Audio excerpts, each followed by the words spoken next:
I chose Juvida to be the clinic for my hair transplant because from the online reviews and knowing a few people who've actually been to Juvida, I know that the care during that procedure, even up to the procedure and after, is consistent.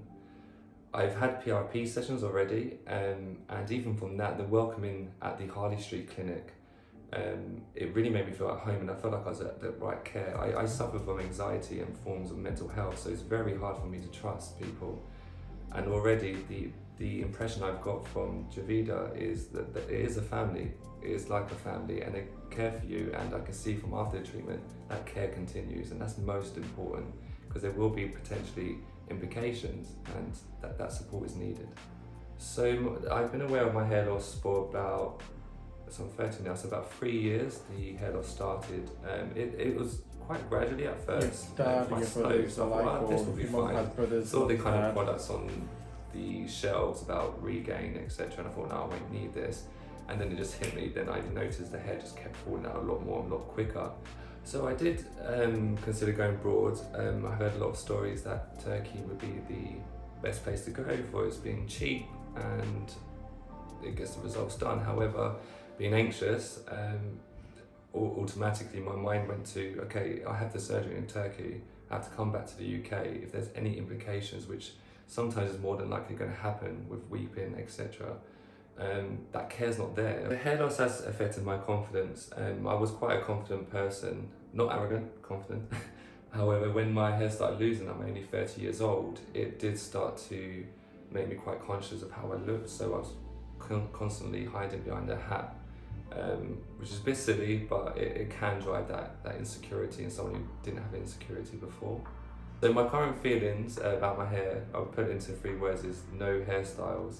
As silly as that sounds, it's fact. Without a hairline and not having this kind of definition around your hair, it is difficult to have this kind of hairlines if I want to have it long.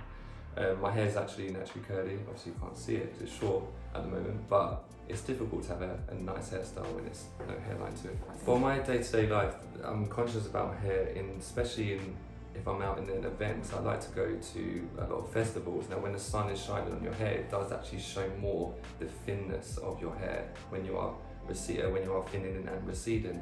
I was hiding behind a hat, so since COVID stopped, we've had to return to the office, and I was so used to hiding behind this hat. When I had to go to the office, there's no option to wear the hat. So I was very, very anxious, very conscious. It felt like people were staring, even though they're most probably not, but it drives that kind of insecurity and that paranoia.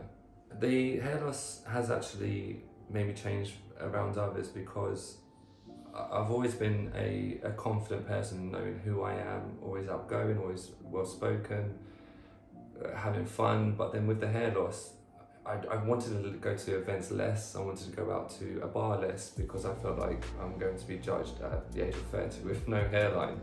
So it kind of did affect me being able to go out publicly until I discovered the hat. But that still didn't work, because then people of course are going to stare at you and think, why are you wearing a hat in a nice restaurant or a particular bar and so on. So yeah, the impact this transplant will have on me, it will bring back my confidence to its peak, and I'll be confident to go out in public, and knowing that I'm doing it with Juvida, I can be confident I'm in the greatest care, and if there is any implications, I know there's going to be follow-up, and that treatment is going to continue even after my hair transplant.